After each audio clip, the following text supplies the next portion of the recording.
Demandez de prendre nos Bibles, nous allons nous lever, nous allons lire 3 passages avec Maman Sylvia rapidement. Jean 11, les versets 25 à 26. Je lis au nom du Seigneur. Amen. Jésus lui dit, je suis la résurrection et la vie.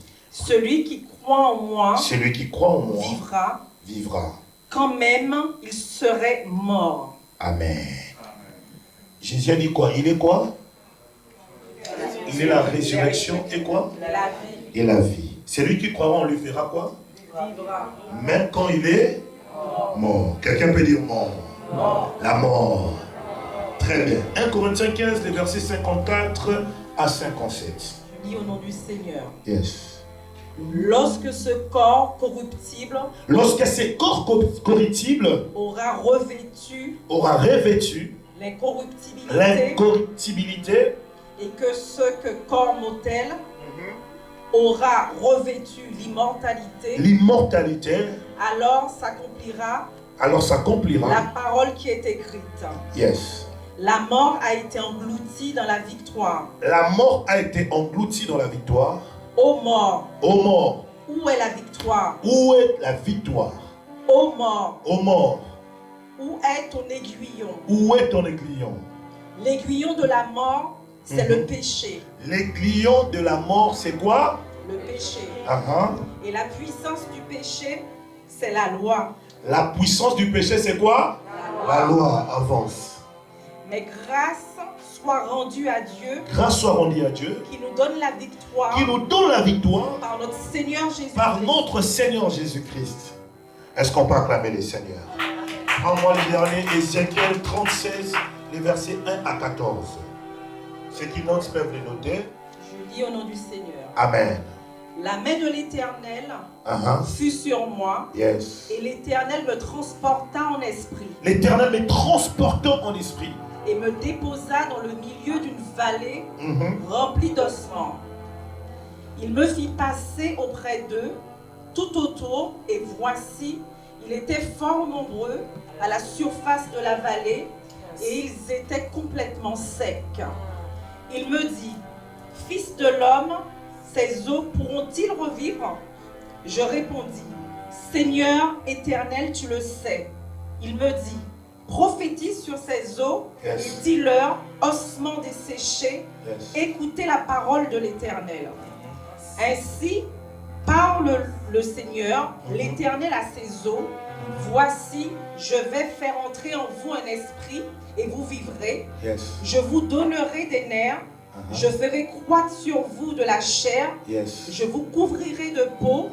Je mettrai en vous un esprit et vous vivrez. Et vous saurez que je suis l'Éternel. Je prophétisais selon l'ordre que j'avais reçu. Et comme je prophétisais, il y eut un bruit. Et voici, il se fit un mouvement. Et les eaux s'approchèrent les uns des autres. Je regardai et voici, il leur vint des nerfs. La chair crut et la peau les couvrit par-dessus. Mais il n'y avait point en eux d'esprit. Il me dit, prophétise et parle à l'esprit. Prophétise, fils de l'homme, et dis à l'esprit, ainsi parle le Seigneur, l'Éternel, esprit, viens des 4 vents, souffle sur ces morts et qu'ils revivent. Souffle sur ces morts qui fassent quoi? Qu'ils revivent. Je prophétisais selon l'ordre qu'il m'avait donné. Et l'esprit entra en eux et reprirent vie, et ils se tinrent sur leurs pieds. C'était une armée nombreuse, très nombreuse. Il me dit, Fils de l'homme, ces eaux, c'est toute la maison d'Israël. Voici, ils disent, nos eaux sont desséchées, notre espérance est détruite, nous sommes perdus. Prophétise donc et dis-leur, ainsi parle le Seigneur, l'Éternel, voici, j'ouvrirai vos sépulcres, je vous ferai sortir de vos sépulcres, ô mon peuple, et je vous ramènerai dans le pays d'Israël. Et vous saurez que je suis l'Éternel. Lorsque j'ouvrirai vos sépulcres et que je vous ferai sortir de vos sépulcres, ô mon peuple. Yes. Je mettrai mon esprit en vous et vous vivrez. Yes. Je vous rétablirai dans votre pays et vous saurez que moi, l'Éternel, j'ai parlé et agi, dit l'Éternel. Amen. Amen, amen. Est-ce qu'on peut acclamer la parole? Reprenons nos places. Alors je vais discuter avec vous sur un thème. Combat la mort. Combattre la mort. Tu peux dire à ton voisin, combattre la mort. Combattre la mort. Ces thèmes, je les ai séparés en deux parties. J'ai dit combattre la mort et Jésus-Christ a les derniers mots. Amen. Quelqu'un peut dire combattre la mort, et Jésus-Christ a les derniers mots. Waouh! Alors, on vient tout à l'heure de lire des passages. Normalement, ça devait être 3 passages. Nous avons lu dans Jean 11, les versets 25 à 26, 1 Corinthiens 15, les versets 54 à 57. On a ajouté aussi Ézéchiel 37, du verset 1 à 14. Quelqu'un peut me rappeler les thèmes que nous discutons les dimanches à l'église? Nous parlons de quoi? Pardon? Non, parlez fortement. Je parle de gens de l'église. J'enseigne sur quoi depuis un temps? Devenir fils de Dieu.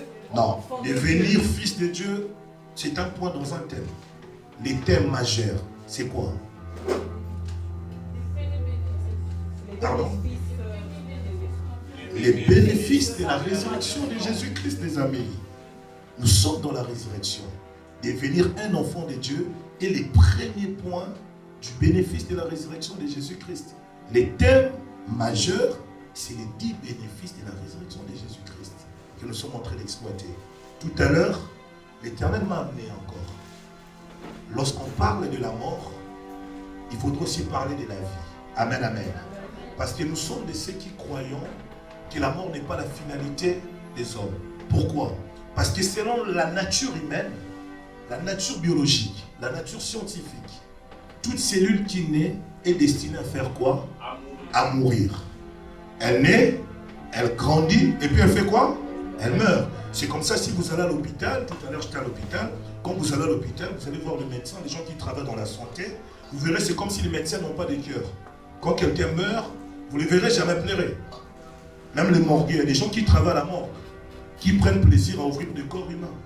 Malgré ta beauté, tout ce que tu es, tout ce que tu fais, quoi que tu fasses, quand tu meurs, on te prend comme un objet, on parle même du cadavre, ça dépouille mortel. Quand tu as la vie en toi, les gens te respectent, les gens t'appellent par des titres, apôtre, prophète, tout ce que tu veux, grande dame, grand monsieur, élégant, beau, belle, tout ce que tu veux.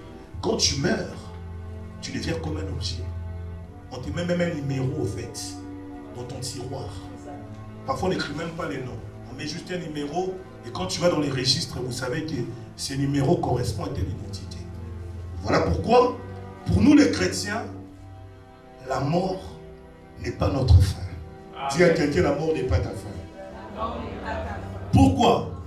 Parce que dans la terre, tu nais, tu grandis et tu meurs. Mais quand tu entres en Jésus-Christ, qu'est-ce qui se passe? Tu nais, tu grandis, tu meurs et tu es ressuscité. Mais tu ne donnes pas amen.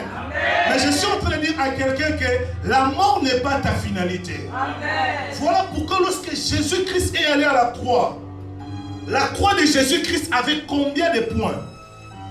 Quelqu'un peut m'expliquer? Quand Jésus était à la croix, combien de points cardinaux existent dans la croix? C'était combien? 4. 4. Quelqu'un peut dire 4. Un jour, je vous parlerai des 4 saisons. Et la 5e saison, la saison de la grâce. Amen. Voilà pourquoi lorsque Jésus-Christ est allé à la croix, il a été cloué dans une croix qui avait combien de bouts? 4 bouts. Voilà pourquoi l'homme, quand il va en Jésus-Christ, la mort ne peut pas te retenir. Amen. La mort ne peut pas te retenir. Parce que si Christ est venu à Nice, c'est pour que tu domines au-dessus de la mort. Voilà pourquoi Christ est en train de dire quoi? Je suis la résurrection. Est-ce que quelqu'un comprend quelque chose? Lorsque tu as Jésus-Christ, la mort peut t'attaquer. La mort peut t'achever. Tu peux même te retrouver prisonnier de la mort. Mais ce qui est sûr, la mort ne sait pas qu'il a piégé la résurrection. Amen. Amen. Vous savez, quand la mort vient t'attaquer, c'est que la mort n'a pas information. Celui qui vit en toi l'a déjà vaincu. Amen. Voilà pourquoi, à ce qui concerne le combat de la mort, tu ne peux pas vaincre la mort si celui qui a vaincu la mort ne vit pas en toi. Amen. Voilà pourquoi j'ai dit quelque chose de très important. Jésus-Christ a les derniers mots. Parce que nous sommes dans une saison où, les amis, nous passons face à un combat qui est capital. Et quand je parle de la mort, je ne fais pas allusion juste de la mort physique. J'ai fait plus allusion de la mort spirituelle. L'Église, au jour d'aujourd'hui, les plus pires, j'ai toujours dit, c'est encore meilleur. Je ne dis pas meilleur, c'est encore mieux qu'une personne meure. Au moins, il prend son temps de parler avec le Seigneur, de se repentir et de partir au ciel. La mort la plus dangereuse n'est pas la mort physique, mais c'est la mort de l'âme et de l'esprit. Parce que quelqu'un qui est mort physiquement, son esprit se repose auprès du Père. Quelqu'un qui est mort physiquement, il part au ciel d'Abraham. Mais quelqu'un qui est mort en étant vivant, ça c'est le plus dangereux. C'est ce qui se passe aujourd'hui. Il y a un grand combat que nous sommes en train de faire face, frères et sœurs. Ce combat, c'est la mort. Vous allez voir David, dans le psaume, David s'est plaigné à tout moment. L'Éternel est mon berger. Vous avez l'air de voir un roi qui est plaintif. Un roi qui compte sur le Seigneur. Un roi qui compte sur les secours du Seigneur. Quelqu'un m'a dit, mais est-ce que David, il était le plus haï de tout le monde? Vous savez, quand vous avez l'onction, quand vous avez la destinée avec Dieu, votre premier ennemi, pasteur, c'est la mort. Les premiers jours que tu as accepté Jésus-Christ dans ta vie, c'est les jours que tout l'enfer s'est levé contre toi. Et ce que j'aime avec ces choses, je vous dis souvent quand la retraite, le monde spirituel est juste et un. Il n'y a pas d'anciens chrétiens.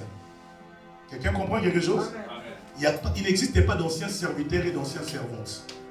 Tu peux venir dans les choses de Dieu comme habitude parce que dans notre famille, on prie, on cherche le Seigneur. À tout moment que tu sers le Seigneur, tu pries. Automatiquement, tu mets des billes face à l'ennemi. Tu es en train de faire du mal à l'ennemi. L'ennemi a beaucoup de colère contre toi. Je disais un frère, les chemins qu'on a pris, quelqu'un m'a dit, mais Béni, tu arrives en Europe, tu peux faire des affaires, tu as tout donné ta jeunesse à Dieu. C'est depuis 7 ans que tu prêches la parole. Ce n'est pas le temps que Béni, tu peux te reposer. Va dans les affaires, regarde tes amis. Ils sont devenus ministres au Congo. Vas-y, lance-toi des choses.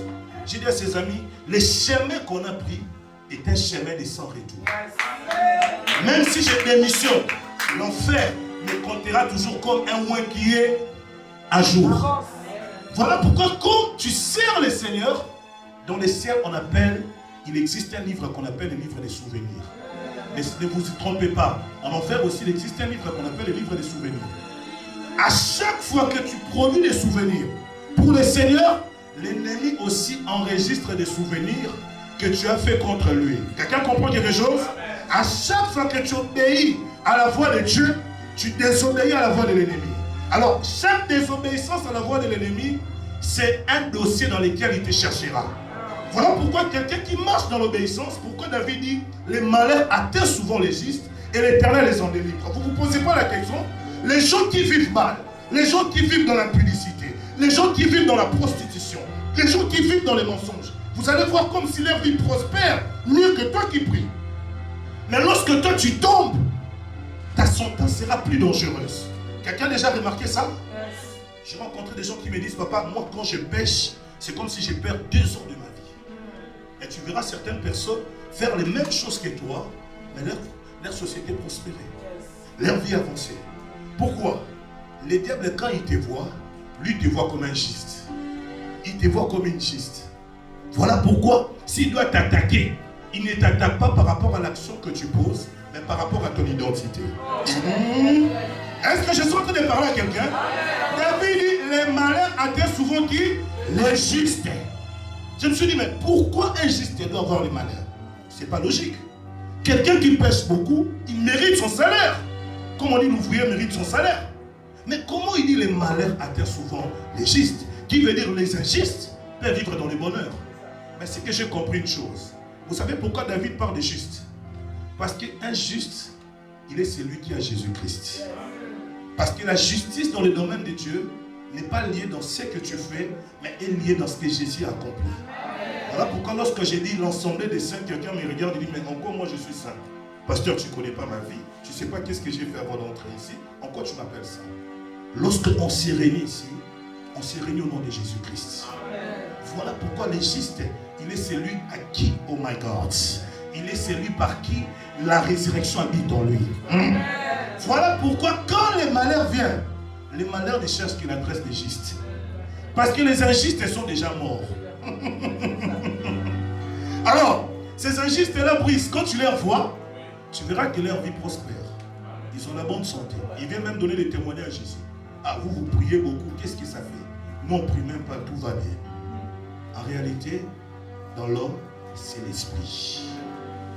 L'apôtre Paul est en train de dire, si notre espérance ne repose que sur le bien matériel, nous serons le plus malheureux de tous. Injuste, il est celui dont son espérance repose sur la résurrection. Injuste, il est celui dont son espérance repose à la rencontre avec Dieu. La mort qui est en train d'attaquer l'Église au jour d'aujourd'hui, c'est la mort qui tue l'amour de Dieu dans les cœurs des enfants de Dieu. Quand l'Éternel me parlait, il me dit, béni, tu es arrivé à Paris, ça fera maintenant 5 ans que tu es en France. Quel est le type de message que tu prêches? J'aime le combat spirituel. Quand j'ai donné ces thèmes, j'ai vu beaucoup de gens attendaient à ce que on va chasser. Oui, on va chasser. Mais il faut d'abord transformer avant de chasser. À quoi sert de chasser s'il n'y a pas la transformation? Parce qu'un cœur qui est injuste, même s'il y a l'onction dessus, c'est une adresse où le démon reviendra.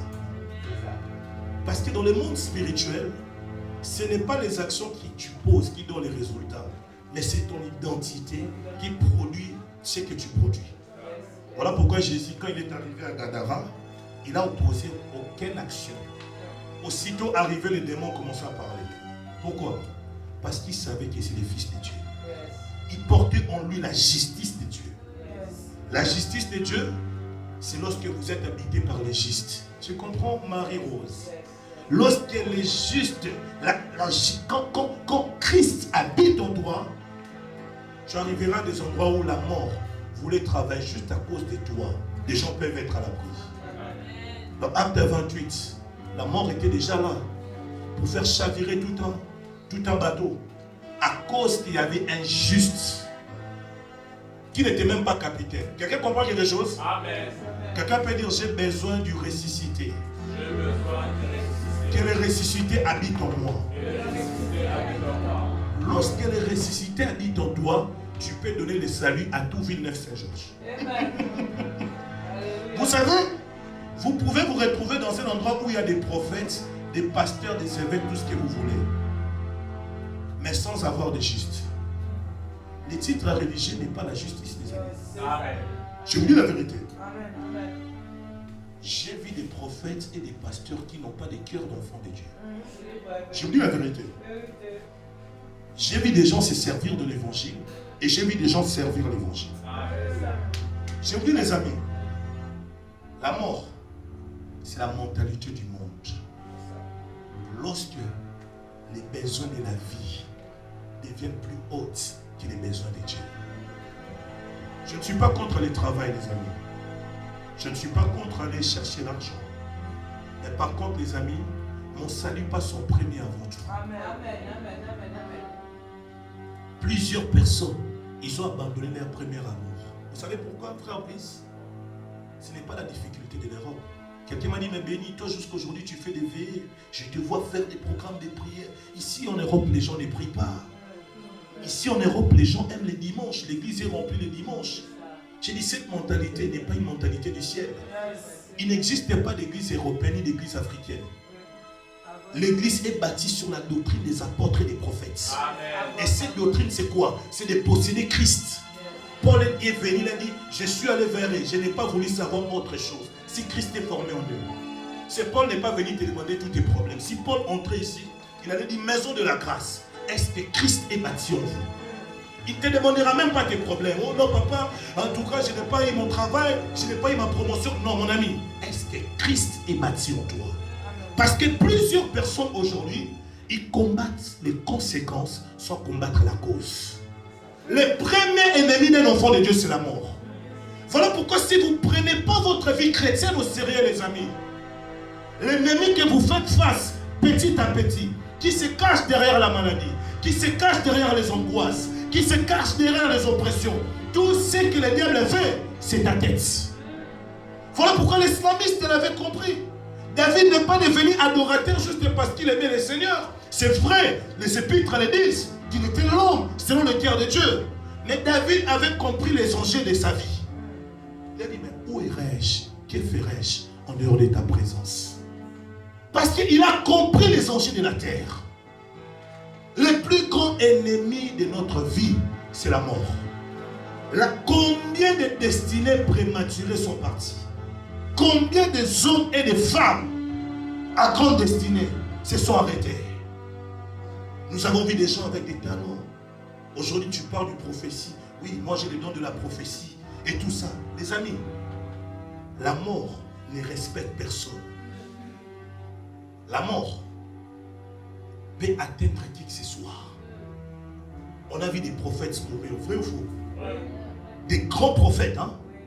Tout ce qu'on fait ici, ils ont fait ça il y a des années. Ils ont laissé un témoignage. Mais ce que j'aime avec le Seigneur, ce message, ce n'est pas pour te faire peur, mais c'est pour te donner la conscience de comprendre que ton engagement avec le Seigneur, ma fille, doit être très importante. Parce que le problème n'est pas de mourir, mais la question se pose, où passeras-tu ton éternité? Parce que la mort devient un voleur pour celui qui va en enfer. Est-ce que quelqu'un comprend quelque chose? Le but de la mort, c'est de quoi? C'est de te détourner de ta destination. Voilà pourquoi quand tu meurs avant ton temps, si tu meurs dans le péché, tu vas où? Répondez-moi. Répondez-moi. Pourquoi vous ne répondez pas? Maintenant, quand tu regardes ta vie, comme tu vis là, si aujourd'hui, Dieu t'ôtait ta vie, où tu iras? Où tu iras? Posez-vous la question. Où tu iras? Avec tous les angoisses, tous les problèmes que tu as. Il y a des gens même qui sont ici, enfants de Dieu, jusqu'aujourd'hui. Tu ne parles pas à ta soeur parce qu'elle t'avait mal parlé. Jusqu'aujourd'hui, tu es là. Tu as de la rancœur contre les frères et sœurs. Les amis, je suis désolé. La seule chose que la mort respecte, c'est la justice de Dieu dans un homme. Si l'onction suffisait pour battre la mort, les rois ne devaient pas mourir. Jézabel ne devait pas couper la tête des prophètes. Si les dons spirituels suffisaient pour être à l'abri, maman Sylvia, face à la mort, les pasteurs n'allaient pas mourir. Les servants de Dieu ne devaient pas mourir. Voilà pourquoi ce message vient pour te faire comprendre quelque chose. C'est que nous devons comprendre, Église, le plus grand ennemi de votre destinée, ce n'est pas les péchés, ce n'est pas les blocages, c'est la mort. Lorsque tu as la révélation sur la mort, toi maintenant tu dois marcher avec la vie. Est-ce que quelqu'un comprend? La terre est soumise à la loi de la mort. Nous avons vu des gens donner des promesses, dire que non, je serai là dans ton mariage. J'ai vu des gens pleurer dans des deuils, surtout en Afrique. Il y a des gens, tu peux les louer pour aller pleurer dans des deuils. Il y a des gens qui sont spécialistes. Si c'est mal à pleurer, il va vous faire pleurer. Vous pouvez même l'inviter, il ne connaît même pas la personne, il crée des scénarios. Tu m'avais promis, on ira à Paris. Papa, pourquoi tu nous as fait ça? Papa, pourquoi tu nous as fait ça? Tu m'avais promis, c'est toi qui devais m'amener au mariage. C'est toi qui devais entrer avec moi. Je regarde la personne, j'ai dit, penses-tu vraiment que ton père, là où il est là, il serait d'accord de mourir, de laisser sa petite fille comme ça, sa jolie belle demoiselle comme ça? Quand vous avez le choix de décider sur votre salut, il est très important de prendre votre engagement sérieux. Parce qu'aujourd'hui, avant que le diable touche ton corps, il touche d'abord ton esprit. Quand il tue ta vie de prière, ton corps ne sera pas échappé. Voilà pourquoi ce qu'il faut protéger, Bénédicte, ce n'est pas le corps. C'est toi qui es à l'intérieur, ton esprit. Voilà pourquoi, quand l'ennemi amène des problèmes, l'objectif du problème c'est quoi? C'est d'être au l'éclat, à tout, prakitonge, capaladi, ados, que praille l'éclage. L'objectif de l'ennemi, quand il met des problèmes devant toi, c'est pour toucher ta foi. Lorsque ta foi se perd, la mort maintenant peut s'installer en toi. Voilà pourquoi, quand quelqu'un est dirigé par l'esprit des morts, il y a certaines solitudes. Vous voyez des gens prendre la solitude. Il y a même des gens qui disent que je vais en retraite. Moi, j'ai vu des gens aller en retraite et mourir. Je vous dis, il y a des retraites qui ne sont pas des invitations de Dieu. Je vous dis la vérité. Il y a des problèmes que tu peux rencontrer. Tu parles à ton pasteur, à ton père spirituel. Il prie avec toi. Mais il y a des problèmes, toi tu dis, je vais les garder moi-même. Je me retire, je vais les gérer. Ton cœur commence à battre. Demain on attend arrêt cardiaque. Et les gens diront, la sœur elle est morte dans la prière. Elle priait même. Mensonge. C'est un arrêt cardiaque. Tu as tellement beaucoup porté des problèmes en toi. Tu as tellement porté des angoisses. L'ennemi t'a beaucoup chargé. Jusqu'au point où, même quand tu pries, ton cœur saigne. Parfois sur de fausses accusations. Parfois sur de fausses accusations. Et j'aimerais dire à quelqu'un, vous voulez partir déjà? Très bien. Waouh! Est-ce qu'on peut acclamer les seigneurs? Vous avez béni, hein? On ne peut pas aller vous déposer. On ne peut pas aller vous déposer dans 30 minutes carrément, comme ça on finit. Ah, merci beaucoup. On reste en clamant les seigneurs. Merci beaucoup. J'aimerais quand même vous écouter si on va finir. Écoutez. La mort, elle apporte la séparation. Quelqu'un peut dire la séparation. Regardez combien vous êtes belle, combien vous aimez votre maman, combien vous aimez vos parents. Vous imaginez, le diable vient te séparer de ce que tu es. Et ce que j'aime avec le mystère de la mort, elle apporte l'homme dans la vanité. Quand il dit j'aime bien m'habiller, moi j'aime les choses qui coûtent cher, moi j'aime que les luxes. Tu sais, quand tu meurs, tu ne sauras même pas si qu'on t'a fait habiller. J'ai vu une sœur, elle a critiqué sa copine, elle a porté une voile dans son mariage, elle a porté la voile comme des morts, comme ça, comme moi. J'ai dit, hey, ma sœur, toi tu connais même les types de voiles des morts? Je dis, mais c'est pas joli sa voile. Il y a des gens qui ont des critiques, hein? Non.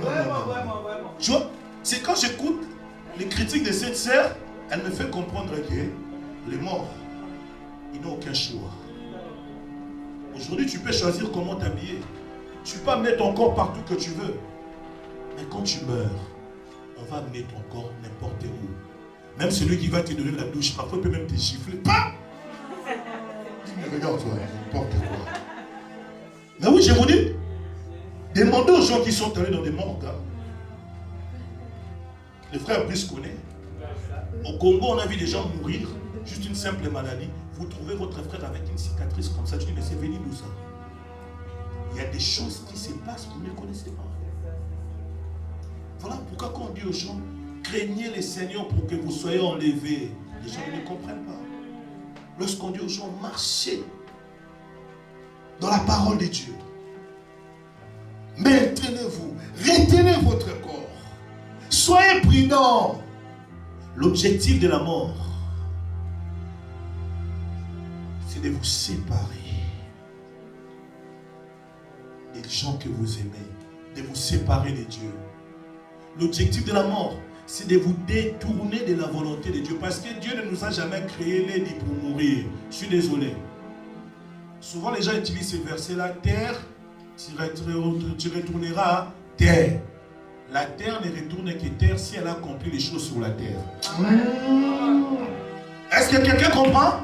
La terre ne peut que retourner terre si elle accomplit les choses sur la terre. Madame, toi tu meurs comme ça, quel impact que tu as laissé? Je ne parle même pas de l'impact du singulier, aux grandes dames, tout ça. Je parle de l'impact dans le royaume. Parce que Dieu nous a créés pour l'adorer. Dieu nous a créés pour manifester sa gloire. La Bible déclare quoi? Le monde attend. Avec quoi? Un ardent désir. La révélation de qui? Des fils de Dieu. Et les fils de Dieu, la mort ne peut pas les vaincre. Si la mort n'a pas vaincu Jésus-Christ, est-ce que la mort peut te vaincre? Voilà pourquoi un enfant de Dieu, même quand il meurt, il dort. Quelqu'un peut dire il dort. Plusieurs fois Jésus, lorsqu'on lui parle de la mort physique, il appelle ça le sommeil. Quelqu'un croit à ça? Quelqu'un croit à ça? Dieu va donner aux gens ici la puissance de la résurrection. Amen. Oui. Moi, par la grâce de Dieu, j'aime pas parler des exploits que Dieu fait avec moi. Dans tous les cas, ma mère, déjà, elle est à Paris. Elle va quand même commencer à faire des petits témoignages, des petites vidéos, des choses que j'ai manifestées à l'âge de 5 ans, qui vont maintenant revenir ici, bientôt là. Les amis, quand tu as la foi au ressuscité, les miracles deviennent permanents. Amen. Un enfant de Dieu ne peut pas avoir peur de la mort. C'est comme ça quand on te dit l'esprit des morts est en train de te suivre, il faut dire à la personne, c'est que l'esprit des morts ne sait pas, Élise, je suis habité par l'esprit des vies.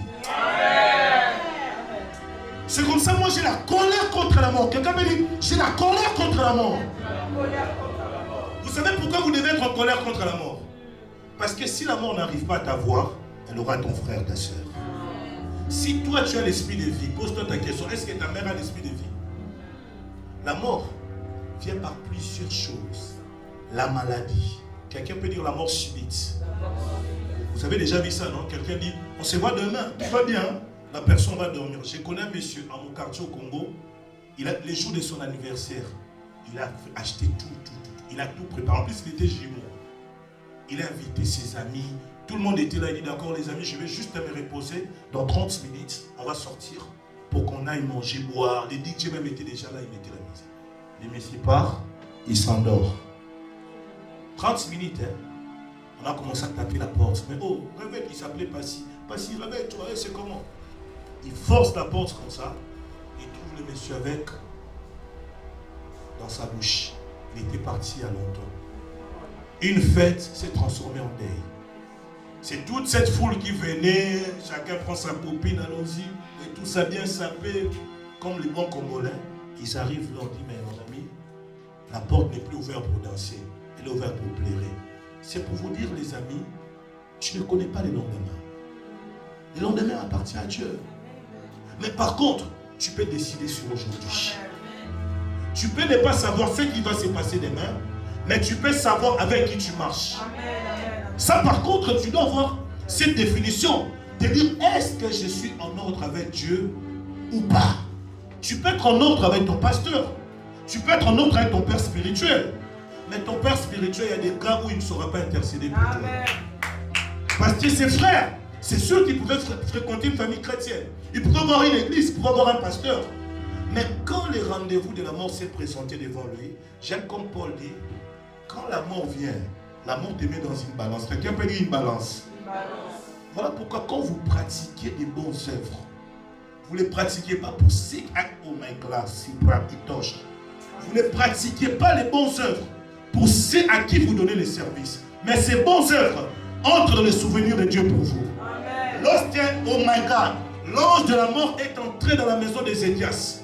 Les prophètes Esaïe, c'est les prophètes messianiques. On a lu avec vous tout à l'heure le dimanche passé, Esaïe 9. C'est lui qui nous a dit quoi? Un enfant nous est né, un fils nous est fait quoi? Nous est donné. Tout ce qu'il a dit sur Jésus s'est accompli. C'est-à-dire, Esaïe, c'est quelqu'un qui était connu dans le contexte qu'il a un prophétique authentique. Pas seulement authentique, mais une autorité que tout ce qu'il dit s'accomplit. Esaïe va aller chez Ézéchias, lui dit, prépare-toi, demain tu vas mourir. Vous imaginez? Cet homme a dit quoi? Il n'a même pas regardé au prophète, il dit, je connais ces prophètes. S'il dit quelque chose, cela s'accomplit. Il est allé vers Dieu, il s'est mis à prier. Il a dit, Seigneur, souviens-toi de moi. Les amis, ne vivez pas la vie chrétienne pour la vue des gens. Si vous vivez la vie chrétienne pour la vue des gens, vous me montrez si vous priez. Vous me montrez si que vous pouvez prier pendant 3 heures du temps. Les amis, il y a l'un qui viendra vous tester. La mort est un testateur. Il teste.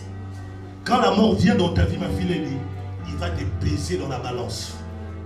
Si tu pèses, tu restes. Mais si tu ne pèses pas, tu sautes comme du n'importe quoi.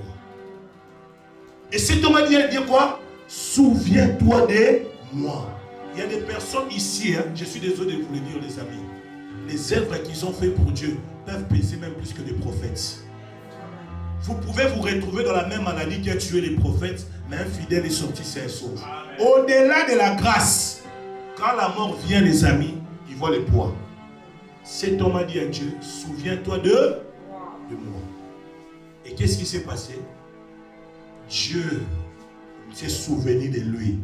La même bouche qui était venue prophétiser pour lui annoncer la mort, c'est cette bouche qui revient pour lui dire tu vivras maintenant tant d'années. J'aimerais dire à quelqu'un, la même bouche qui te condamne, Dieu passera pour que ça puisse te bénir. Amen. Pourquoi? Parce que l'Éternel s'est souvenu de toi. Amen.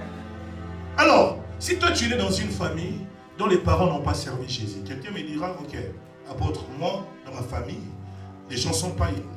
Maintenant, si j'ai dit à Dieu aujourd'hui de se souvenir de moi, à peine je viens de commencer ma foi chrétienne, à peine que je mets ma vie en ordre, quel est le souvenir que je peux dire à Dieu ou face à la mort, que je peux dire Seigneur, souviens-toi de moi.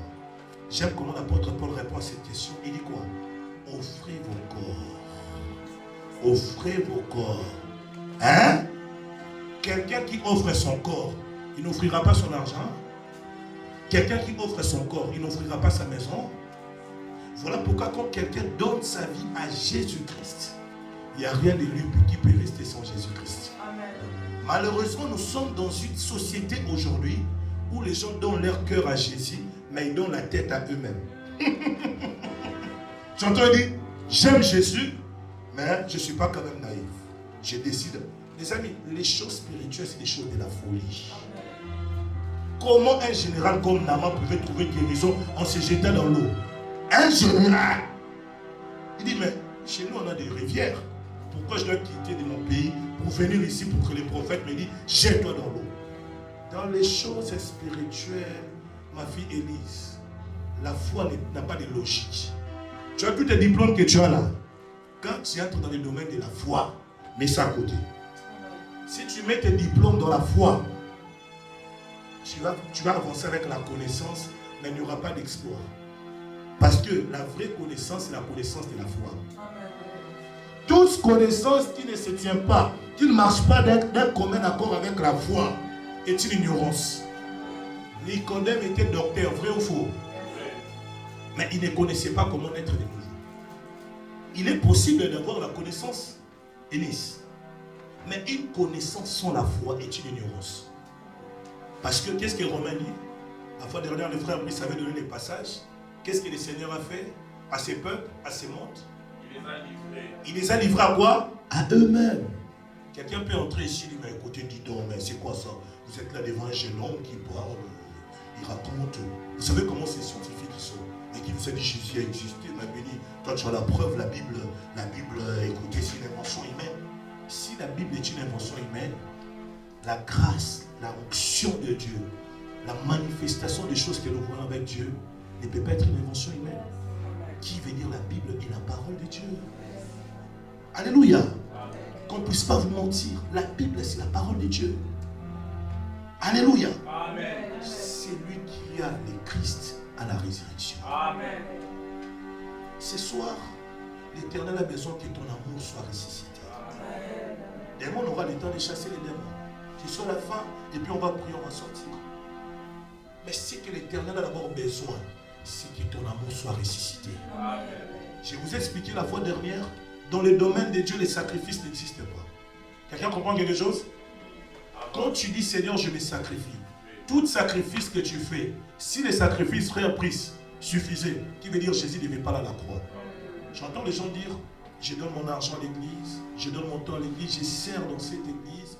Les amis, les mots amour chez Dieu, c'est le verbe donner. Car Dieu a tant aimé le monde. Il a fait quoi? Afin que quiconque croit en lui ne périsse point, mais qu'il ait la vie et... Alors, écoutez les amis, si Dieu lui a donné son fils unique, Dieu ne t'a pas demandé d'offrir des enfants. Il ne t'a pas demandé. Ce que Dieu te demande, ce n'est pas pour ton salut. Ce que Dieu te demande, c'est pour préserver ton salut. Lorsque Dieu te demande de marcher dans la sanctification, ce n'est pas parce que tu ne marches pas dans la sanctification que tu ne vas pas au ciel. Parce qu'il a déjà accompli des choses pour toi. Amen. Mais il te demande de te préserver.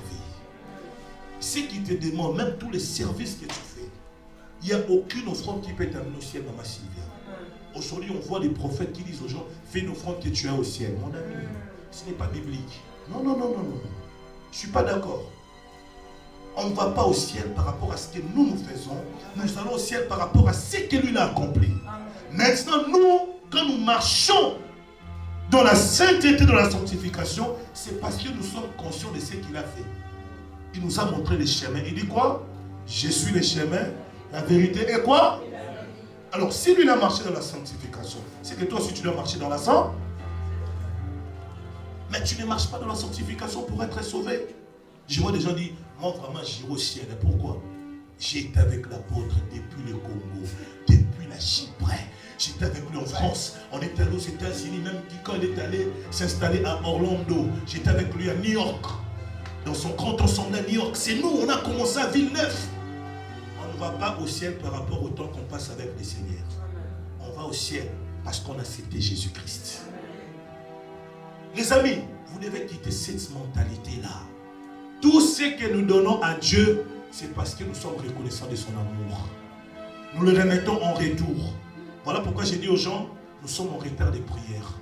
Nous sommes en retard des adorations. Nous sommes en retard des louanges. Vous savez pourquoi? Jean dit, il nous a aimés en premier. Jésus n'a pas commencé à t'aimer quand tu as pris conscience de lui. Alors qu'un homme l'a dit, pour qu'il puisse t'aimer, il doit trouver son intérêt. Un homme, pour qu'il puisse t'aimer, il doit te rapprocher de toi. Il doit se dire, oui, elle est belle, c'est bien, mais est-ce qu'il y a encore plus? Qu'est-ce qui peut me garantir de l'aimer? Mais qu'est-ce que Jésus avait vu de bon en toi? La Bible dit quoi? Il a aimé quoi? Les mondes. Jésus a aimé les méchants. Il a aimé les menteuses. Il a aimé des gens de mauvais cœur. Maintenant, au jour d'aujourd'hui, pourquoi vous devenez les juges de vos frères et de vos sœurs? Il y a des gens qui sont à l'église ici qui jugent tout. Toi là vraiment, je ne les sens pas. Je ne les sens pas. C'est comme si c'était l'église t'appartenait. L'église appartient à Jésus-Christ. Amen. Et si tu regardes ta vie, Bénédicte, avant que Jésus ne vienne, quelle était l'histoire de ta vie? Qu'est-ce que tu étais? Voilà pourquoi j'ai dit aux gens, quelqu'un qui a compris l'amour de Dieu, il sera un intercesseur et non un juge. Parce que la Bible déclare quoi? Dieu est patient. Jusqu'à ce que tout le monde parvienne à quoi? À la répandre.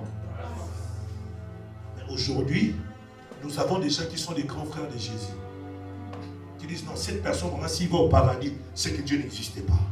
Pour tout le mal qu'il m'a fait là, il n'ira pas au paradis. J'aimerais dire à quelqu'un, je suis désolé. Celui qui est mort à la croix n'est pas ton oncle. Il n'est pas ta tante. Ne soyez pas étonnés de voir certains de vos ennemis partir au ciel. À quelles conditions? S'ils acceptent Jésus. Quelqu'un peut te faire du mal et puis aller au ciel. Hein? Je suis désolé. Hein?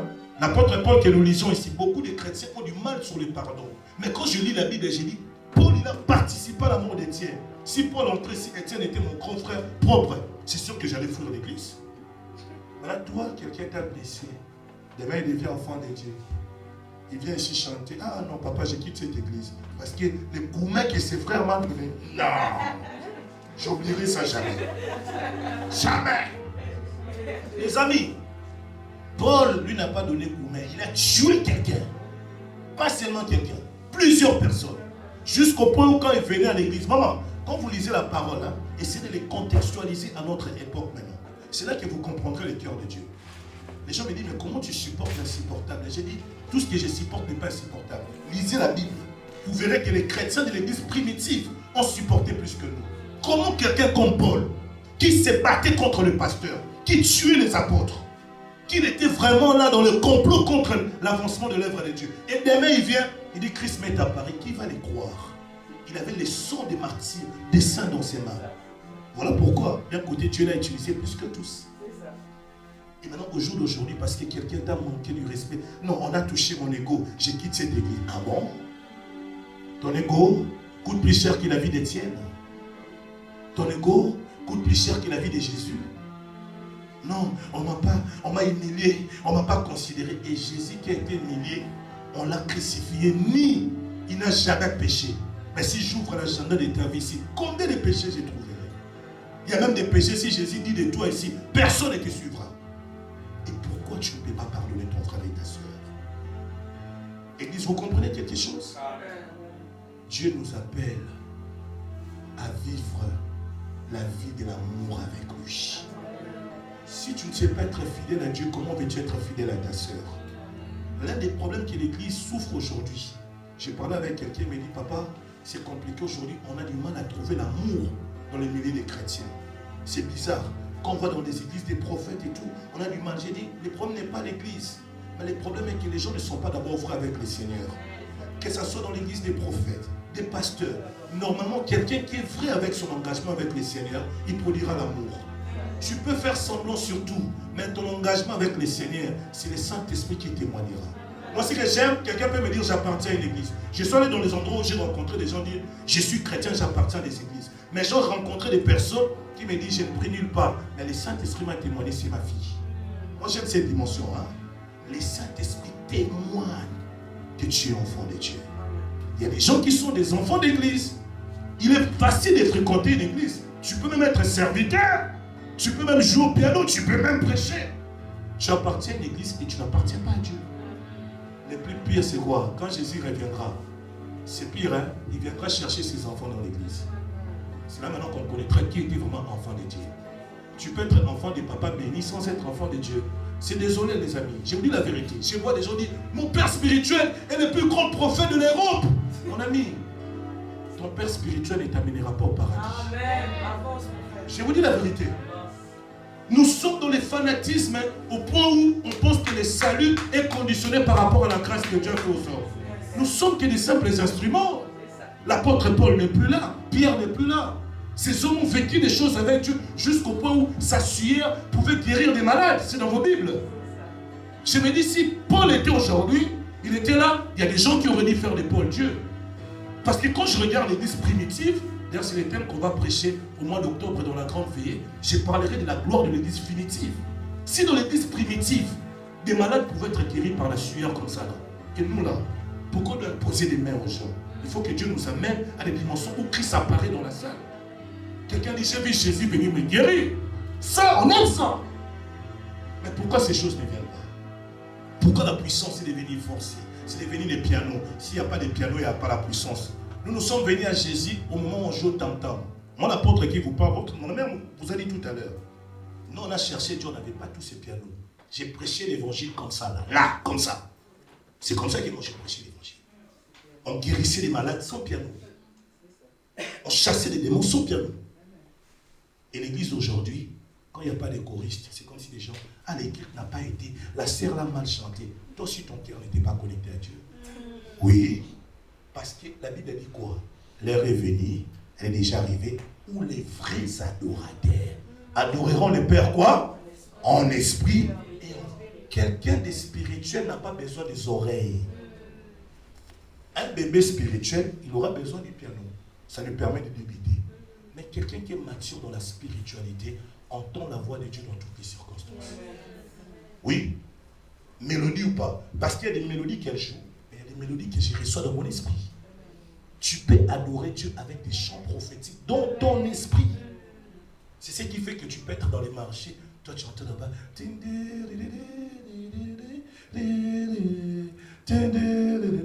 Oh, la personne, tu vois, tu commences à prier. Tu entends les anges en train de chanter dans tes oreilles. Oh! Les amis, il y a des mélodies du ciel qui n'ont pas été jouées dans les pianos. Maintenant, si toi, tu n'as pas l'intimité, tu n'entres pas dans la profondeur avec Dieu, comment veux-tu monter? Quelqu'un peut mettre sa main dans le cœur, dis à Dieu, Père, Père, Père, remplis-moi de ton amour. Ne permets pas que la mort arrache mon amour pour toi. Parce que l'objectif de la mort, c'est de me séparer de toi. Et si je suis séparé de toi, ma destinée n'a plus de sens. Si je suis séparé de toi, ma vie n'a plus de sens. Si je suis séparé de toi, je ne pourrai plus te rencontrer. Père, Père, je vis pour toi. Je vis pour toi. Je vis pour ta gloire. Je vis pour te servir. Je vis pour t'adorer. Au nom de Jésus. Amen.